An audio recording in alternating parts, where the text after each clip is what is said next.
absolute delight it is to see all of you here joining me. A word of introduction, of course. My name, Elias O'Connor. Now, I mean to remind all of you that we are never alone. Well, I'm aware that in our concerns for the present day, we have so many other things impinging upon our thoughts, our diaries, our time. And yet, if you were to listen now,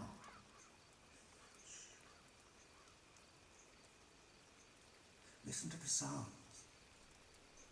The ghosts of the past, they are all around us, jostling one another, eager to catch our attention, to remind us of who they were, and in some cases, of what they did. Well, I mean to say, ladies and gentlemen, here we are. Here we are now. Listen to the sound. The carriages as they make their way across the cobblestones. Well, I ask you to pay special attention to one wagon in particular.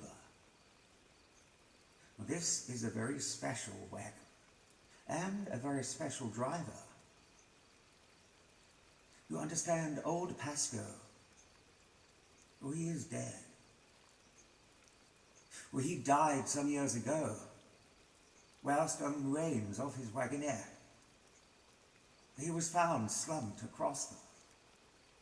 Well, they slung his cadaver into the back of his own cart, and from thence he was conveyed to the morgue.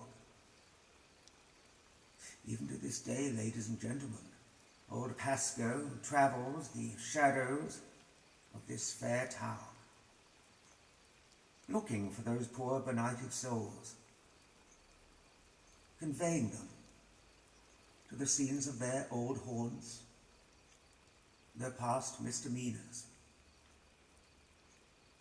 So we have a look now, ladies and gentlemen, to see whom it is that old Pasco is conveying this night. Why, yes, do you see? On my soul, old Ned Edwards. He does look rather a haunted individual, does he not? Ironic in a way, given he himself is a spirit now. Poor Ned. In life, you understand, Ned Edwards was a cabinet maker. However, the jury at his trial, funny when you think about it, they found him to be quite unhinged.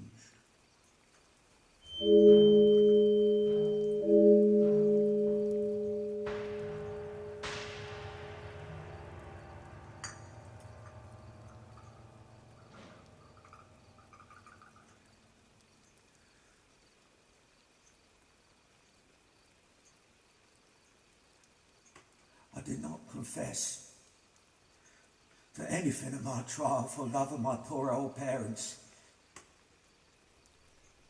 I did not confess to nothing for the love of my poor children. I did not do nothing. I swear I wouldn't know about it if I did. I would though, wouldn't I? We ought never to have left London. In the missus, I mean, Clara. It was always a struggle. I don't mean you understand otherwise. Now, my wife, she come into money some time ago. Bit of a windfall. It was enough for us to live on. You know, me and our family, I mean. Two little angels. Young Albert and Sydney. Babies, really. Of course, money runs out, doesn't it? That's why we had to come here. Bishop's Place. It was 2 weeks behind with our rent as it was. landlord, Mr. Clodden and his wife, I always saw them watching us. I will not say that me and Clara rowed more than any other married couple. We was quite healthy in that respect. Of course, there was no more money to be had. That's why Clara, she took to looking around for things to pawn. Mr. Barrett, the pawnbroker in town. I know what they said at the trial, that I was lazy. It was not my fault I was out of work, was it? Clara, my wife, she had used to understand. She would give me some money now and again, just to go on a bit of a spree. And what's wrong? Why should I not have taken a drop of drink? Let me forget. I had enough to forget about, did I not? That's why me and Clara argued that day. I mean to say the day it all happened. She had found a few odds and sods to take to the pawnbroker, a brooch, some earrings. She wanted me to go with her. Well, I said no, I did not want to. I was not feeling too well on account of having gone to the pub the night before, and we argued. I know the neighbours here at Bishop Place, they said they heard us rowing, but it was about nothing. I said this at the trial. Every married couple rows. Anyway, she decided she would go by herself. The last thing she said to me was that she was expecting something through the evening post. One of them friends of hers sent her some stamps. He was already 2 weeks behind with the rent. Mr. Clodden, the landlord, said he would accept these stamps in lieu of payment. Clara, she said, before she went out to the pawnbroker, I was to look after the children, not to put them to bed too early. Oh, was it not too late? I'm confused, I do not remember which. Clara went out at about 6:30 that evening. Now, I know the landlord and his wife, they said they see me go across with an empty pail to fetch some water from the tap in the courtyard. He said I looked nervous, excited, I felt grubby, I needed to have a wash. Did I not tell you I'd been out on a bit of a spree the night before? The pub over the road was not far. My wife, she'd give me a bit of money to help me forget about things. It's a wife's duty.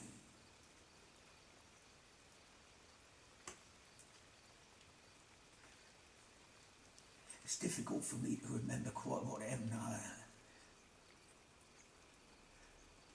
My little angels, Albert and Sydney, they'd been put to bed.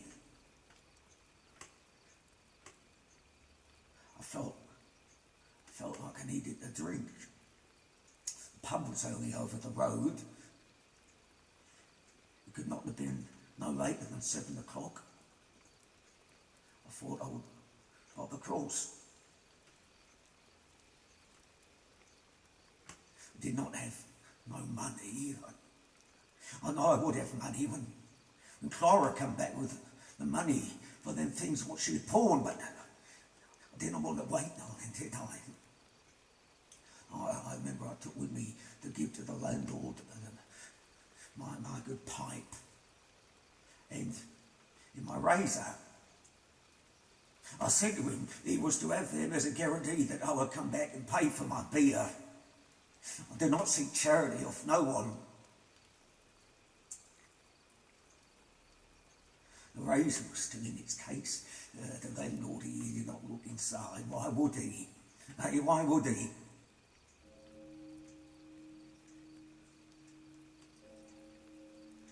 Of course, I was in the pub.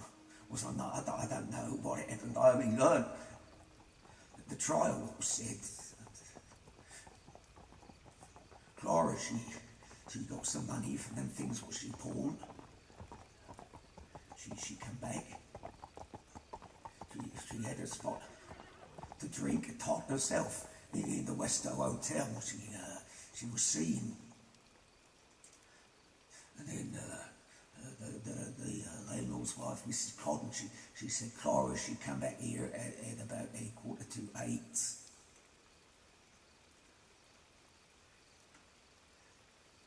Their room was in darkness because I had taken matches with me. I did not know, did I, if I might feel like a pipe, the smoke. But anyway, when Clara was back here, the postman did come. He brought that blessed letter of hers with the stamp from her friends. Mrs. Codden, remember Clara, she bring the stamps down to her.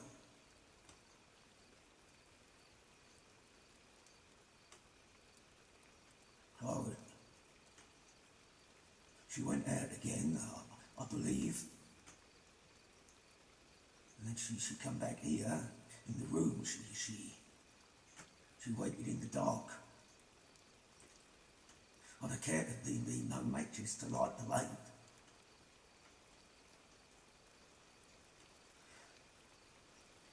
I seem to remember I must have come back home at around 11:45 that night. Clara, she berates me for having taken the matches with her. She says next time I go on a spree, I'm to take a few matches with me individual like.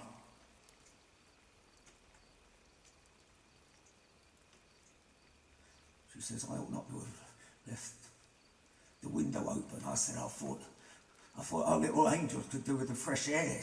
She told me to close the window and to light the lamp. She says, well, I do not understand what happened. It all went so fast. I'd shut the window, I'd lit the lamp. My wife told me to get another blanket.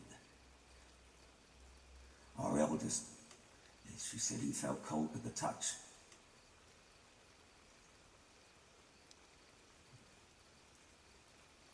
She lifted him up, put the blanket round him.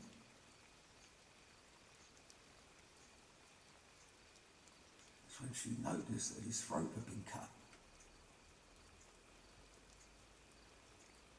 All the way through. His head was almost severed. She started to scream. I told her to calm down. I told her not to make a scene. And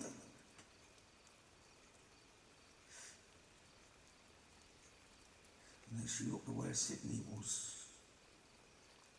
He was dead normal. His throat,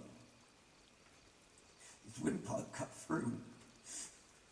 I grabbed hold of Clara by her shoulders. I said, do not make a scene. She said that I meant to murder her. She began shouting out, why did you do it? Why did you murder your own children? I don't remember. She had everyone who would listen to her believe that I'd done it.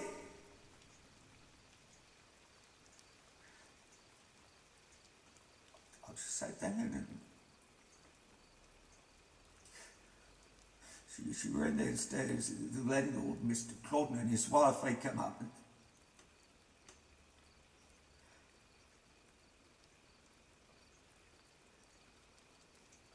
I love my little angels too well to do that. I slid out of my chair and landed on the floor. Was in shock, I suppose.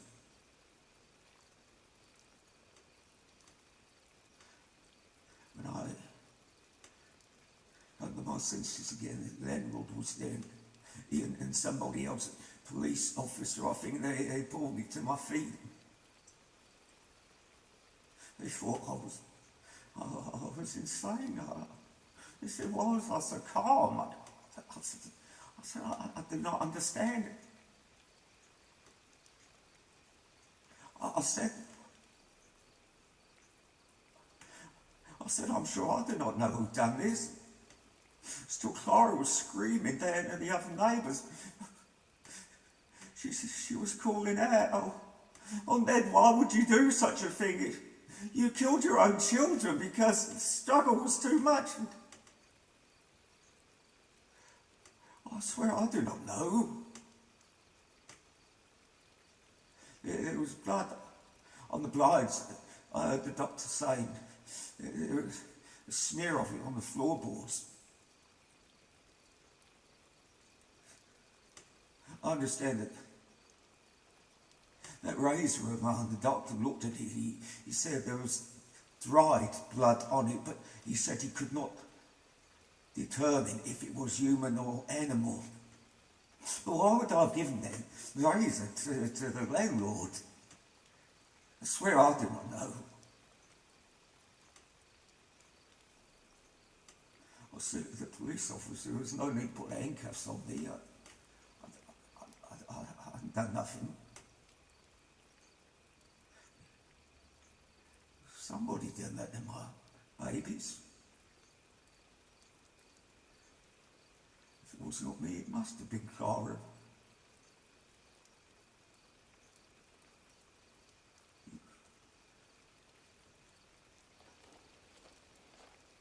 We was both arrested. I did not believe what Clara said. Neither. 3 long months, I thought she was rotting inside prison and all, but I did not find out. Till at the time of our trial that they had dropped all charges against her. But she kept saying that I had done it. She had gone away to stay with her friends. It was an agony to me knowing that my wife was in prison, but I still feel she ought to have stood trial like me.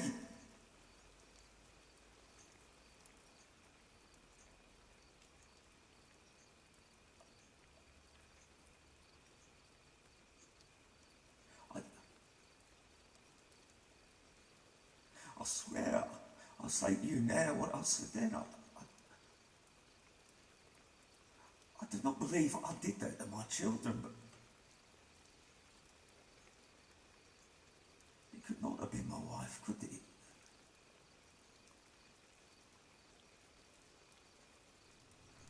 I believe that God himself has given me the strength to endure this ordeal.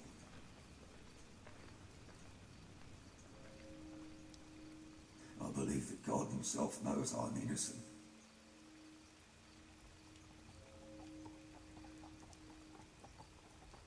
But even to this day, I do not remember.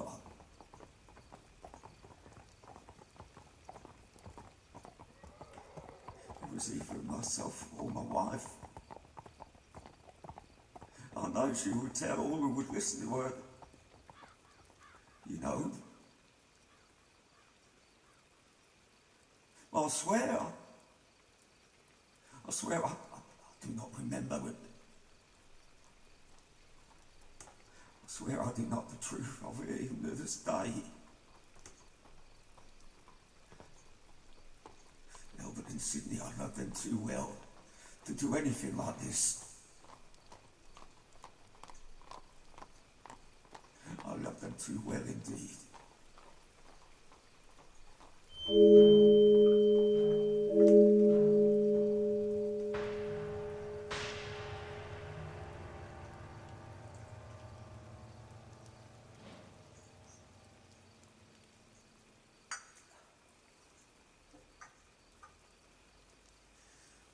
Poor Ned Edwards, ladies and gentlemen.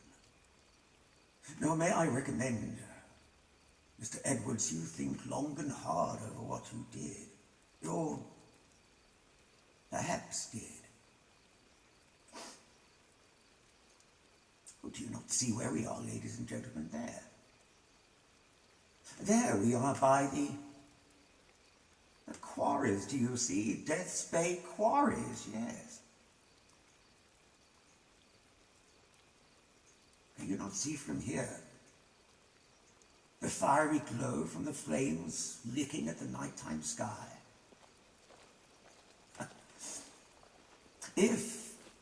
residents here are to be believed.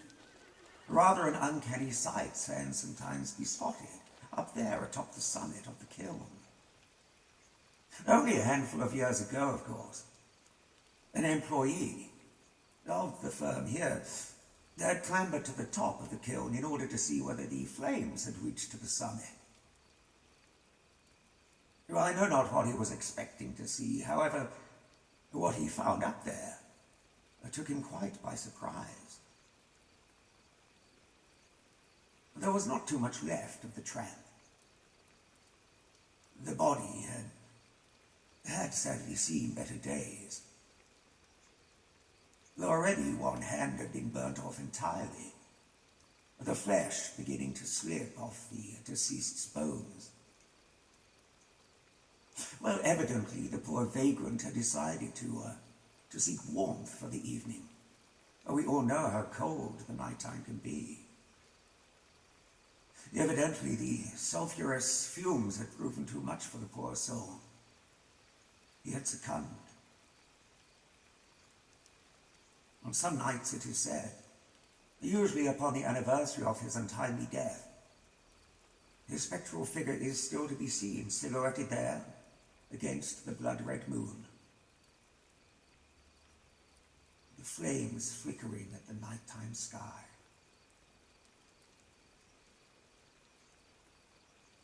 Do you know, not too far from here, at the theatre, there is another fiery encounter waiting to be had. Now, this was some time ago in the year 53. Young ballerina, Mademoiselle Julie, had a divine performance, it was said. The Fairy in the Lake. Now, the theatre manager, Mr. Newcomb, had devised a wonderful strategy by which the effect could be achieved upon stage. Any number of argent burners, emitting their eerie green glow upon the painted backdrop. The audience was entranced, watching Mademoiselle Julie wearing her green frock dance from one end of the stage to the other. She lived for her art. That evening, Mademoiselle Julie was the fairy in the lake. Unfortunately, ladies and gentlemen, so immersed was she in her performance, alas, the young woman was not quite observant enough to see where she and the flames were. Too close, as it transpired. And the audience as one began to emit their cries of horror when they saw she was on fire. The dress had caught alight. Panic-stricken, Mademoiselle Julie flailed from one side of the stage to the other. The stagehands endeavored to do what they could best, but she always broke free from their helpful hands. Now, luckily, Mr. Newcomb, the manager, was in the front row. He leapt to the stage, pulled Mademoiselle Julie to the boards, called for the curtain to be lowered, managed to extinguish the blaze. Alas, it was too late. Mademoiselle Julie did not live for much longer. And yet, employees of the theatre say, even to this day, the last audience member has gone home. And when the scenery has been struck,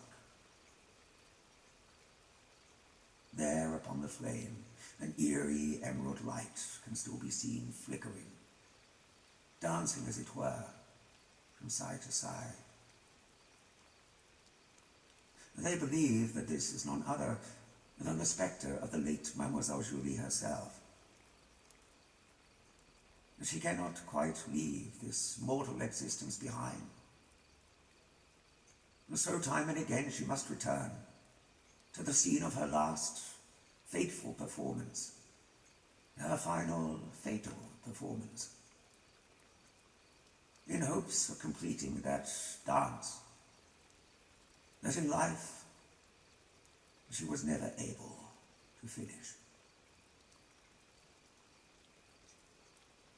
Ah, look over there, old Pasco, the wagon driver. Do you see, ladies and gentlemen? Now you're stopped. Someone else is climbing inside that wagon. Oh, yes. Ah, yes. None other, ladies and gentlemen, than Mr. Frank Herbert Watts. Now, he had used to be a house painter and decorator. Unfortunately for Mrs. Watts, as now you will discover, her husband had taken it upon himself to paint the town red, beginning with their own basement flat.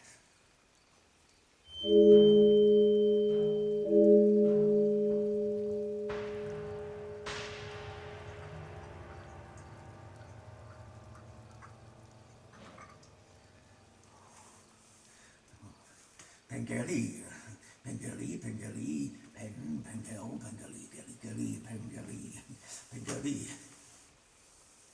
Are you a traitor? Hey, are you a traitor? Or are you just looking at me? Well, I got eyes in the back of my head. Painter and decorator I am. You ask my employer, Mr. Trineri. He'll tell you there ain't none better than me. I ask people after me, well, I've done things. I'm not going to go into detail now, am I?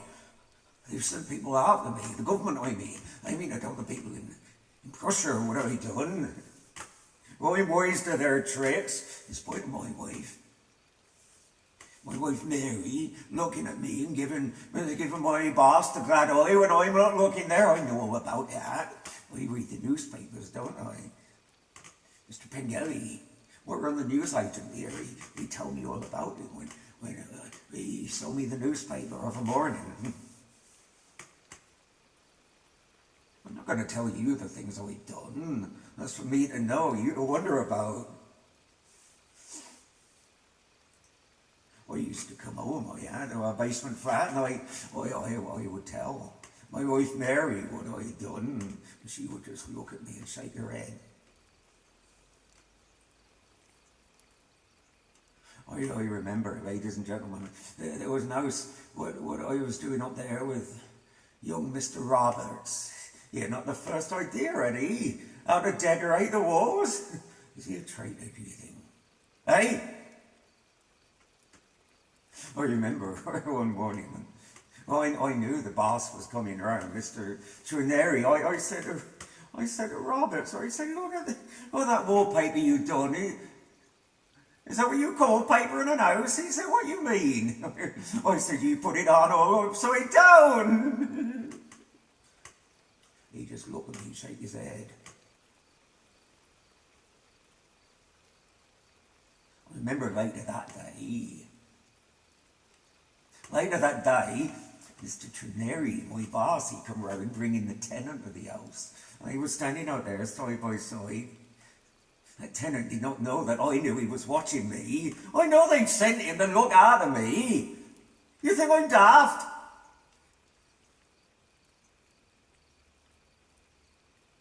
When the tenant go, I take my boss to one side. I said, do you think that tenant's a traitor? Mr. Trineri just looked at me and shake his head.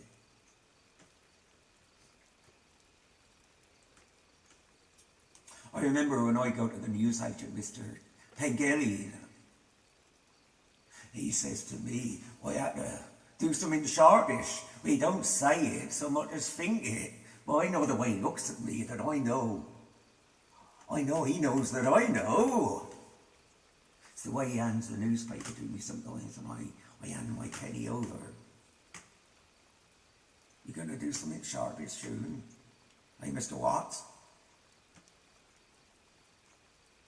I don't think he's a traitor.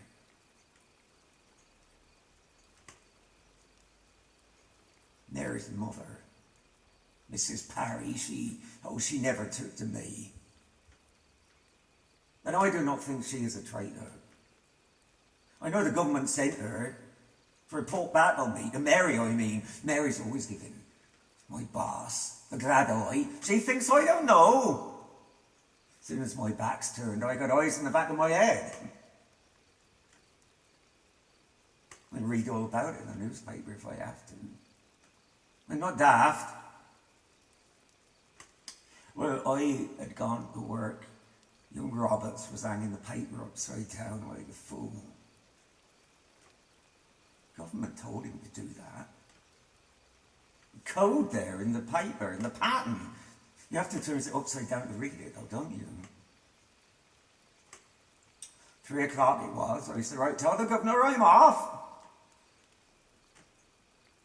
Mr. Trineri said to me, Frank, you're not going to see the doctor, are you? And I said, I will, boss. I will see the doctor. I have to do something sharpish first. Mr. Pengelly said so. You remember him, don't you? And he's selling me the newspaper.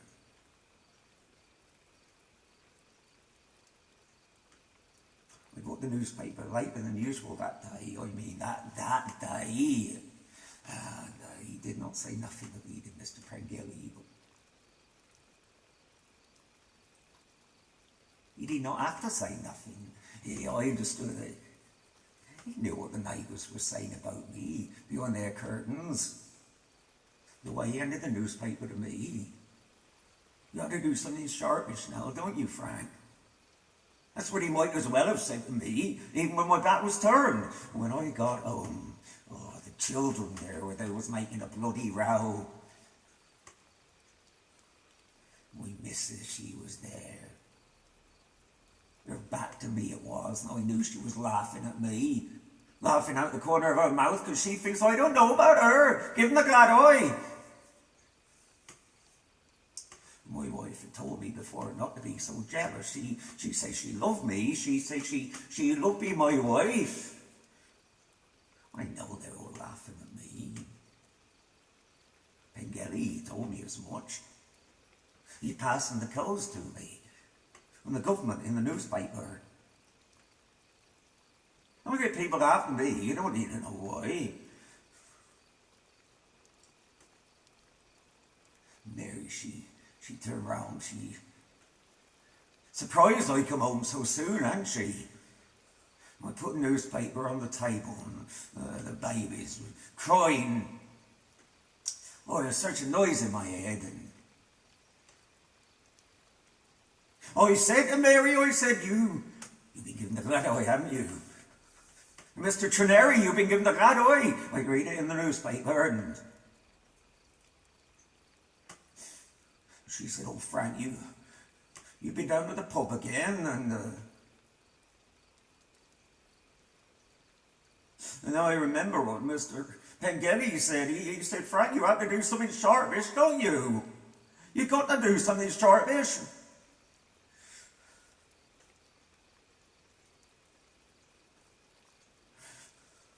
And Mary's back was still to me, you know. I reached under my newspaper, or where it was on the table, and I reached under it, and I got hold of something under there, what I didn't. And then Mary looked round at me, and she saw I was going to do something right sharpish. I had a razor in my hand. But she put up a good fight, and she put her arms up then, eh? I wiped that razor across her throat. And she fell where she was.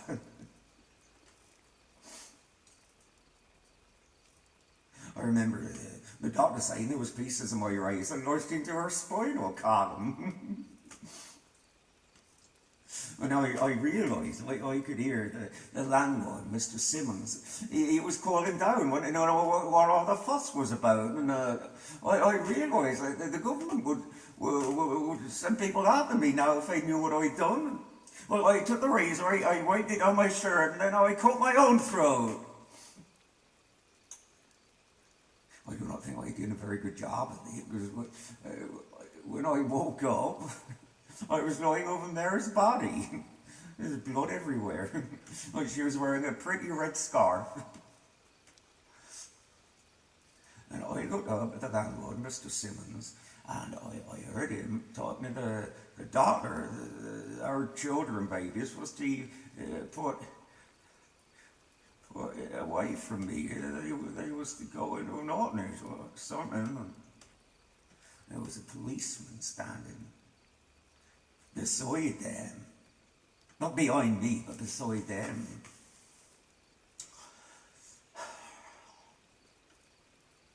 I was listening to everything they said. They thought I was dead, but I was listening. I know they're traitors. They're coming out to me. I know Trineri sent them. He's a spy like all the rest of them, eh? You don't need to know what I've done. I've done lots.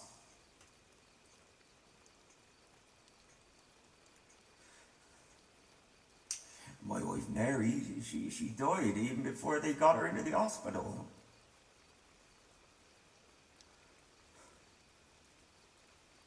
Of course, I don't see my children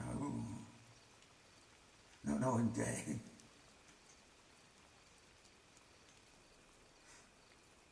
Pengelly.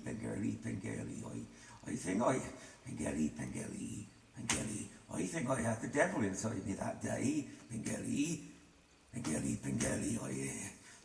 was not me what done it. Pengelly. I really am sorry for what I done. Pengelly. The devil, he does frighten me so.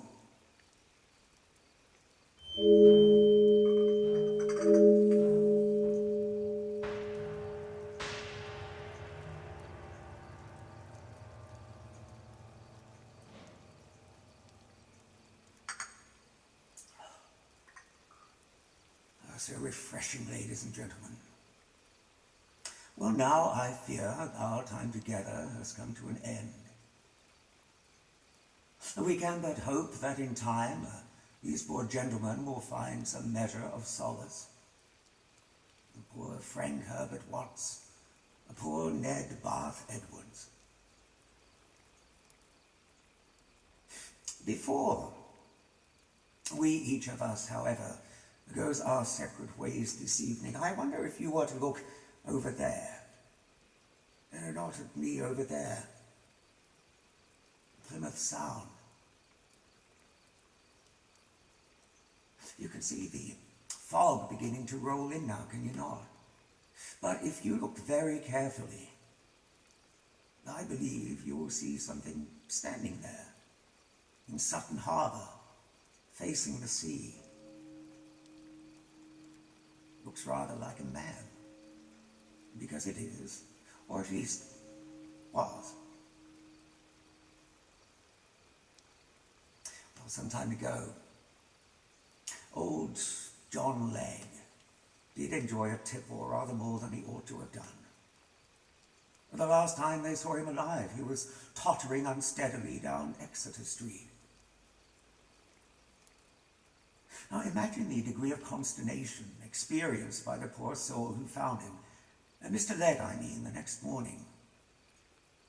He could not quite believe his eyes. There was Mr. Legg, bereft of his shirt, facing outwards toward the sea, stiff as a board, dead, a corpse, standing bolt upright in the mud banks.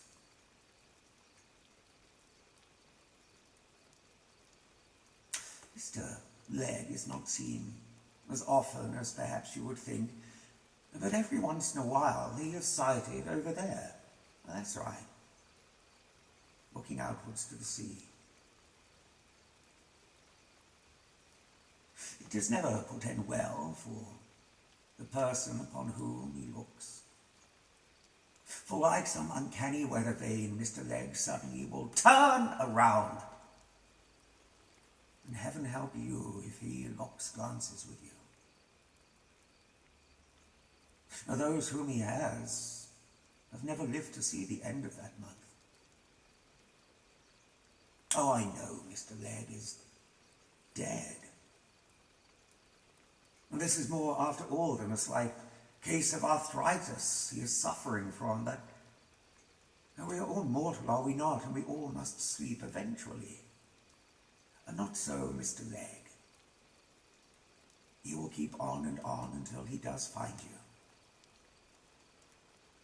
I would not expect he looks quite as handsome as he once did in life. Oh, the climate, you understand, chilled him to the bone long since. Can you imagine? In the dead of night, lurching and lolloping through the banks of fog, you see a tall, skeletal figure, old John Legg, his arms outstretched, his bony fingers grasping, yearning, twitching to wrap themselves about your throat. He seeks companionship, for even the dead grow lonely. Can you imagine that, ladies and gentlemen? Well, of course,